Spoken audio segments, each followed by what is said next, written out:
Doctor साहब ये बताइएगा कि मौजूदा वफाकी बजट को क्या अवामी बजट कह सकते हैं? जी बहुत शुक्रिया। मेरा ख्याल है कि ये बजट जो है वो पूरी तरह अवामी तवक्कुआत के मुताबिक पूरा नहीं उतरा है।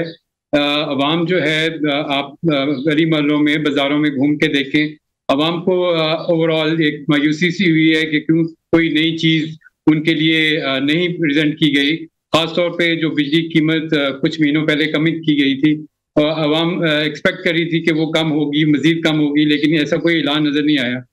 ठीक है, इसी तरह लेकिन अगर आप दूसरी तरफ स्टॉक मार्केट की जो सिचुएशन देखें तो आज पाकिस्तान स्टॉक एक्सचेंज जो है वो अपनी बुलंदियों पे छू रहा है। तो कहीं ना कहीं किसी को कॉन्फिडेंस मिला है, बिजनेस सेक्टर को कॉन्फिडेंस मिला है, लेकिन अवाम जो है इसको अगर अवाम दोस्त बजट कहें तो वो एक मुश्किल बात होगी। तो मेरा ख्याल है कि बहुत सारे एरियाज में खासतौर पे एग्रीकल्चर दोस्त तो ये बजट है जहाँ पे एग्रीकल्चर की फार्म इनपुट्स, फर्टिलाइजर, पेस्टिसाइड, उनके ऊपर कोई नया टैक्स नहीं लगा, जो एक बड़ी खुशाइंद बात है, जिसका एक डर भी था कि IMF की वजह से या किसी और वजह से ये जो नए टैक्स एग्रीकल्चर को लग सकते हैं। दूसरी जो चीज इम्पोर्टेंट जो इसमें वो ही है सोलर पैनल्स के ऊपर जो 18% सेल्स टैक्स लगा है। मेरे ख्याल में एक काफी सेटबैक है अवाम के लिए भी, जो इसको तेजी से अडॉप्ट कर रहे थे, और ये लोकल मार्केट के लिए देखना पड़ेगा कि कैसे बेनिफिशियल होगा, जहां तक कि अभी उसकी जो एफिशिएंसी है, एफिशिएंट सोलर पैनल्स बनाने की, वो अभी वो नहीं पहुंच सकी। तो आप जब इंपोर्ट के ऊपर ये 18% सेल टैक्स लगाएंगे तो ये जो एक सस्ती बिजली का सोर्स था अवाम के लिए, वो मुश्किल हो जाएगा। तो यहाँ पे मेरे ख्याल में एक अवाम के लिए मायूसी का पैगाम है। दूसरी तरफ आप ये देखें कि जो अच्छी चीज हुई है वो सूबों को डेवलपमेंट जो बजट है वो देने की बात है। तकरीबन 2 गुना ज्यादा फेडरल डेवलपमेंट बजट के साथ से ज्यादा जो है वो आपको सूबों को दिया गया है। तो मेरे ख्याल में जो डिसेंट्रलाइज्ड की तरफ जा रहे हैं, वो एक बड़ा अच्छा पॉजिटिव पॉइंट है, जिसमें सूबों के पास एक ज्यादा फिजिकल स्पेस होगी कि वो अपने डेवलपमेंट प्रोजेक्ट्स 18वीं तरमीम के जरिए उनके पास चले गए हैं, एनवायरनमेंट के ऊपर फोकस कर सकते हैं, और एग्रीकल्चर के ऊपर फोकस कर सकते हैं, रूरल लाइवलीहुड्स के ऊपर फोकस कर सकते हैं, गरीब किसानों के ऊपर फोकस कर। ये सारी चीजें में है कुछ मिक्स और मैच जो है, कहीं खुशी है कहीं गम है। तो कहीं कोई सेक्टर जो वो मद्देनजर नहीं रखा गया, खासतौर पे वो सेक्टर जो कि टेक्सटाइल। इस बजट में थोड़े बहुत लूप होल्स रह गए हैं जिन पे काम करने की जरूरत थी, जो कि नहीं की गई। बिल्कुल मैं समझ आ रही है इस बात का, लेकिन मैं रुख करूंगी शाह साहब आप पे। आप मुझे बताइएगा कि तनख्वाहदार तबके को कितना फायदा हुआ है? अगर हम सरकारी सेक्टर की बात करें या प्राइवेट सेक्टर की बात करें, तो क्या आवाम को इधर रिलीफ मिला है? देखिए, हमें ये समझने की ज़रूरत है कि तरक्की पजीर ममालिक पाकिस्तान जैसे डेवलपिंग कंट्रीज जो होते हैं, वहाँ पे कभी भी एक मुकम्मल फलाही बजट नहीं पेश किया जा सकता। वहाँ मुश्किल फैसले होते हैं, वहाँ हुकूमत को कुछ ऐसे इक़दाम लेने पड़ते हैं जहाँ जिससे हम कह सकते हैं कि या अवाम या और कोई सेक्टर जो है वो नाखुश होता है, लेकिन साथ साथ वहाँ कुछ बेहतरी करने की गुंजाइश ज़रूर होती है। तो इसमें जो एक चीज बेहतर हमें लगी वो था कि तनख्वाहदार तबका, जो कि हमारे डायरेक्ट टैक्सेस का मेजॉरिटी पोर्शन जो है जिससे आता है, उन पे जो टैक्सेस लागू होते हैं उसमें कमी की गई है।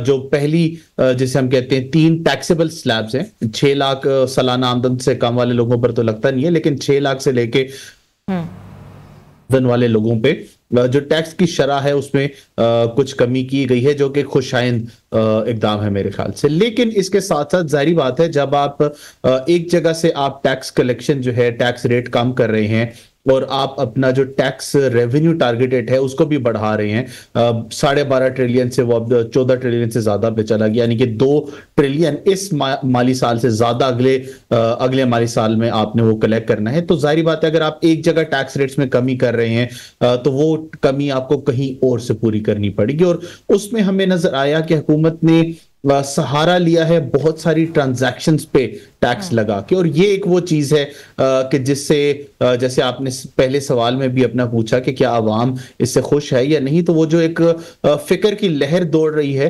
उसके पीछे इन ट्रांजैक्शंस पे टैक्स है। जैसे अब आप अगर ई कॉमर्स प्रोडक्ट्स कुछ परचेज करते हैं तो उस पर डिजिटली भी आप पे करें, उस पर टैक्स होगा, कैश ऑन डिलीवरी पे भी होगा, और इसके अलावा बाकी भी इस तरह की ट्रांजैक्शंस पे कुछ टैक्सेस लगाए गए हैं जो कि आगे हो सकता है महंगाई में भी अपना असर दिखाएं। बिल्कुल ऐसा ही है। और मैं रुख करूंगी काशिफ साहब आपकी तरफ। थोड़ा सा हम बात करते हैं स्मॉल इंडस्ट्रीज़ के हवाले से। स्मॉल इंडस्ट्रीज़ जो हैं वो भी ग्रो कर रही हैं, जैसे कि देखा कि ई कॉमर्स के ऊपर वो बहुत ज़्यादा पेश हैं। खासतौर पे हमारी जो घर में बैठी ख़वातीन हैं वो बहुत काम कर रही हैं। अगर उस पर टैक्स लग गया, क्योंकि अभी ये ग्रोथ के प्रोसेस में है, तो ये क्या उनका मोरल डाउन नहीं हो जाएगा इन चीज़ों से?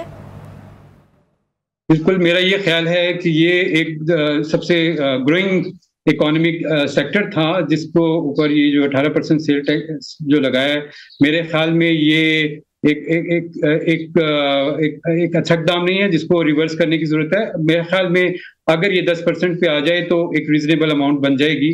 आपकी ऑनलाइन परचेज जिसको गवर्नमेंट भी फेवर कर रही थी, और पिछले दिनों बात भी हुई कि आप पेट्रोल भी खरीदेंगे या कोई भी चीज खरीदेंगे तो कैश की बजाय क्रेडिट की तरफ जाना पड़ेगा। तो एक तरफ तो गवर्नमेंट जो है बात करती है कि डिजिटलाइजेशन की तरफ बात करती है, ई कॉमर्स की या इलेक्ट्रॉनिक ट्रांजैक्शन की बात करती है, तो दूसरी तरफ ये जो 18% की काफी बड़ा ह्यूज टैक्स है। तो मेरे ख्याल में ये स्टिल अभी सजेशंस में है।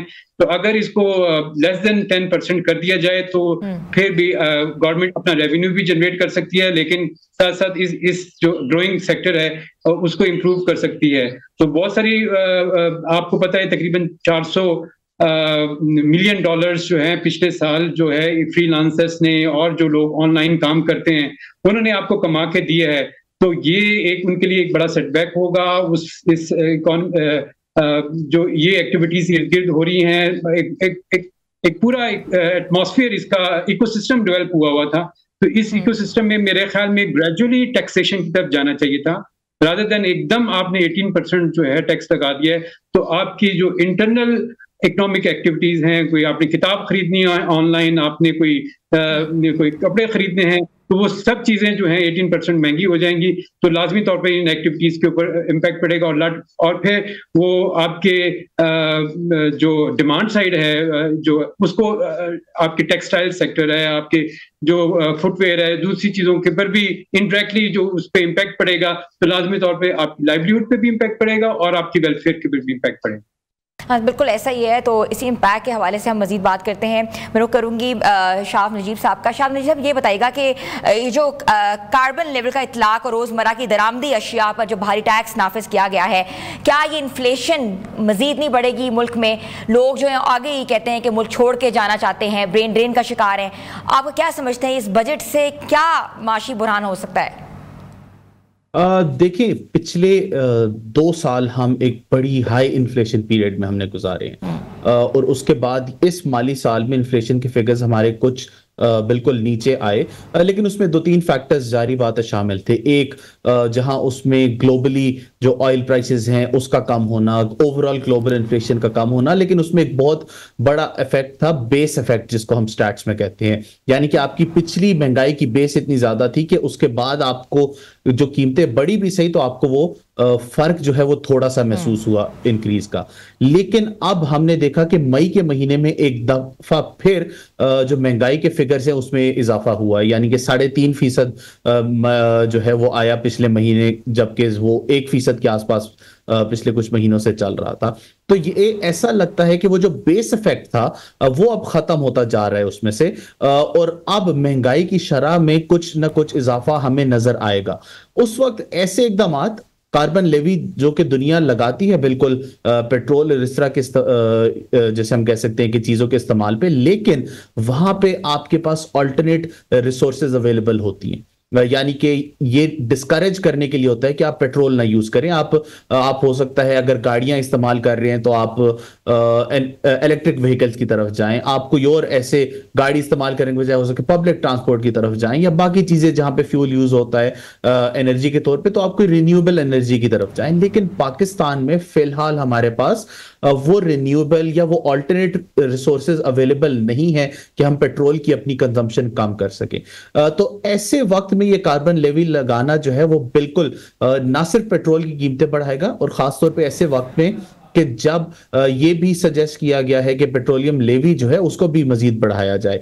तो अगर वो पेट्रोलियम लेवी का भी इंक्रीज आता है और उसके साथ साथ कार्बन लेवी भी लगती है, तो ये दोनों मिलके पेट्रोल की कीमत में इजाफा करेंगे। और ये इजाफा होगा कि अगर इंटरनेशनल प्राइस जो है वो मौजूदा लेवल पर रहती है, उसमें अगर कोई रद्द-बदल होती है वो इसके अलावा होगा, तो जाहिर बात है उसका जो फ्यूल एक्सपेंडिचर है, चाहे वो एक आम इंसान है, चाहे वो एक जैसे टैक्सी या कमर्शियल व्हीकल चलाने वाला है या बसेस, उनकी पर भी आएगा, और उसका इम्पैक्ट जाहिर बात है फिर ओवरऑल इन्फ्लेशन पर भी आने का खदशा है।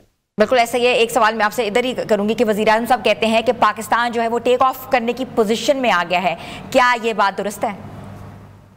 देखिए, पाकिस्तान जो है वो हम देखते आए हैं पिछले 70 साल की, अगर हम अपनी मौशी तारीख उठा के देखें तो हमारे हम कह सकते हैं कि हमारे कुछ पीरियड्स आते हैं जिसमें हम हाई ग्रोथ करते हैं, और उसके बाद हमारा एक पीरियड आता है कि जिसमें हम कंसिस्टेंटली लो ग्रोथ करते हैं। हमने ये पिछले 10 साल या 15 साल में भी उठाकर देखे तो हमें यही नजर आया। 21वीं सदी के शुरू के बाद तो ऐसे 3-4 हमारे पीरियड्स आ चुके हैं कि जहां पे हमने 5-6% की ग्रोथ की, और उसके बाद हम वापस 2-3% की ग्रोथ पर आ गए। अभी भी हमारा हम कह सकते हैं कि इसी एक पीरियड से गुजर रहे हैं।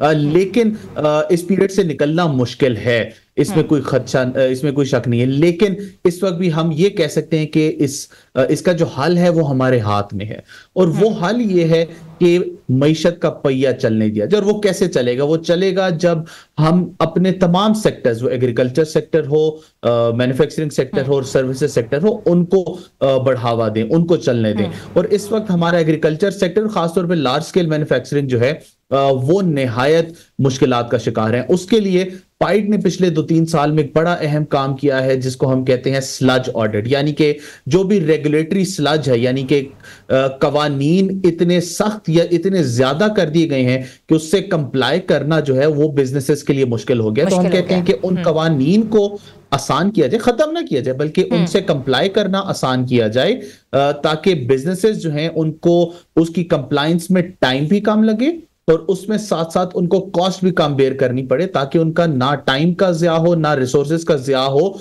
रेगुलेटरी कंप्लायंस में। और वो ये जो एडिशनल टाइम और एडिशनल रिसोर्सेज जो उनको बचेंगी वो अपने बिजनेस में इन्वेस्ट कर सकें, जिससे बिजनेसेस चलेंगे। बिजनेसेस जब फ्लरिश होंगे तो तभी मईशत का पहिया भी चलेगा, इन्फ्लेशन भी जो है जिसे हम कह सकते हैं कि कहते हैं कि मनी जो है वो पूरा सर्कुलेट होगा, सर्कुलेशन के साथ बेहतर कहते हैं कि जहां सर्कुलेशन होती है वहां इकोनॉमी भी उनकी ग्रोथ होती है। तो मैं रुख करूंगी काशिफ सालिक साहब आपका। काशिफ साहब, मुझे ये बताइएगा कि ये कहा जा रहा है कि 6501 अरब का खसारा है, तो आप क्या कहेंगे? ये खसारा क्या फुलफिल हो जाएगा कि अवाम मजीद महंगाई के अंदर पिसती चली जाएगी? देखिए, हमेशा से पाकिस्तान में डेफिसिट बजट ही आता रहा है, और ये खसारा इतनी जल्दी बहुत मुश्किल है। मेरे प्राइम मिनिस्टर साहब तो कह रहे हैं कि टेक ऑफ पोजीशन पे है, लेकिन मैं आपको बताऊं कि टेक ऑफ जो है हमारे नौजवान कर रहे हैं पाकिस्तान से। तो जो इतनी बुरी बात नहीं है, आपके रेमिटेंसेस की वजह से ये सारी आपकी जो रौनक है पिछले पूरे साल में, इन्फ्लेशन अगर कम हुई है तो आपके रेमिटेंसेस की वजह से। अगर किसानों ने जो स्पोर्ट प्राइस को और प्रोक्योरमेंट को डीरेगुलेट किया है, तो उसकी जो शॉक को बर्दाश्त किया, तो ये रेमिटेंसेस हैं जिसकी वजह से वो बच गए हैं। इसी तरह जो आपका एक सरप्लस आया है करंट अकाउंट, वो भी इसी रेमिटेंसेस। तो आप किसी भी इकोनॉमिक इंडिकेटर को उठा के देख लेंगे तो उसको सपोर्ट जो बेस दी गई है वो इस रेमिटेंसेस की वजह से भी है। तो एक तरफ तो ऑफकोर्स ब्रेन ड्रेन हो रहा है, हमारे जो काबिल ह्यूमन कैपिटल है वो बाहर जा रहा है, लेकिन ऑफ कोर्स एक जो इस वक्त हमें फॉरेन एक्सचेंज जो इम्पोर्टेंट है वो हमें दे रहा है। तो ये जो डेफिसिट बजट है, जो आपका क्वेश्चन है, ये कैसे पूरा होगा, ये वो आपका एग्रीकल्चर सेक्टर से और सर्विस इंडस्ट्री से पूरा होगा। आपकी लार्ज मैन्युफैक्चरिंग जो इंडस्ट्री है वो आपकी इतनी जल्दी जो है बाउंस बैक नहीं करेगी। आपके पास जो क्विक रेमेडी है वो आपको एग्रीकल्चर पे फोकस करना है। आपने किसानों को वैल्यू चेन की तरफ लेके आना है, कॉर्पोरेट एग्रीकल्चर और प्रॉफिटेबल बिजनेस की तरफ लेना है। अभी तक एग्रीकल्चर को हम एक सोशल एक्टिविटी की तरह समझते हैं, ठीक है, और रूरल लाइवलीहुड्स को, लेकिन उसको अब एक बिजनेस मॉडल की तरफ लेके आना है। नई टेक्नोलॉजीज जो कि उसके अंदर उनकी प्रोडक्टिविटी को बढ़ाएं और उनकी कॉस्ट ऑफ प्रोडक्शन को, जो बहुत इंपॉर्टेंट चीज है, कॉस्ट ऑफ प्रोडक्शन को डिक्लाइन करें। तो मेरे ख्याल में ये दो सेक्टर्स, एक सर्विस सेक्टर जिसमें आपने ऑफ कोर्स ये 18% की सेल्स टैक्स लगाया है ई कॉमर्स के ऊपर, लेकिन फिर भी उसमें अंदर पोटेंशियल है। अगर उसको राइट सर्विसेज दे दी जाए, इंटरनेट बेहतर तौर पे दे दी जाए, उनकी टैक्सेशन को स्ट्रीमलाइन कर दिया जाए, बेहतर कर दिया जाए, और एग्रीकल्चर, तो ये दो सेक्टर है मेरे ख्याल में जो पाकिस्तान को टेक ऑफ की तरफ लेके जा सकते हैं। और फिर उसके बाद जो आपके दूसरे सेक्टर्स हैं वो उसको फॉलो करेंगे, रियल एस्टेट फॉलो करेगी और दूसरे कंस्ट्रक्शन सेक्टर आपका फॉलो करेगा, जो कि अभी बहुत ज्यादा डिप में है। इसी तरह जो सैलरी क्लास है उसकी जो अगर आगे फ्यूचर में आपने उसको रिलीफ देना है, तो यही सेक्टर है जो आपको कुशन प्रोवाइड करेंगे, जो आपको एक्स्ट्रा रेवेन्यू देंगे, और ये प्राइमरी सरप्लस की जो बात आप करते हैं वो देंगे। प्लस आपका जो टैक्स रिफॉर्म्स का वो बहुत क्रिटिकल है, क्योंकि टैक्स नेट को अगर आपने बढ़ा दिया, जो कि आप डिजिटलाइजेशन की वजह से और इस डाटा इंटीग्रेशन की वजह से और यूज ऑफ आर्टिफिशियल इंटेलिजेंस की तरफ से, जो कि ऑनरेबल प्राइम मिनिस्टर जो मिनिस्टर ऑफ ने औरंगजेब साहब ने अपनी तकरीर में भी दिया कि ये टैक्स कलेक्शन का सिस्टम जो हम बहुत बेहतर तौर पे डिजिटलाइजेशन की तरफ जा रहे हैं। अगर इस सारी चीजों को हमने बेहतर तौर पे कर लिया तो मेरे ख्याल में कोई वजह नहीं है कि अगला बजट अगर बहुत कम डेफिशिएट, अगर सरप्लस में नहीं होगा तो डेफिशिएट बहुत कम होगा।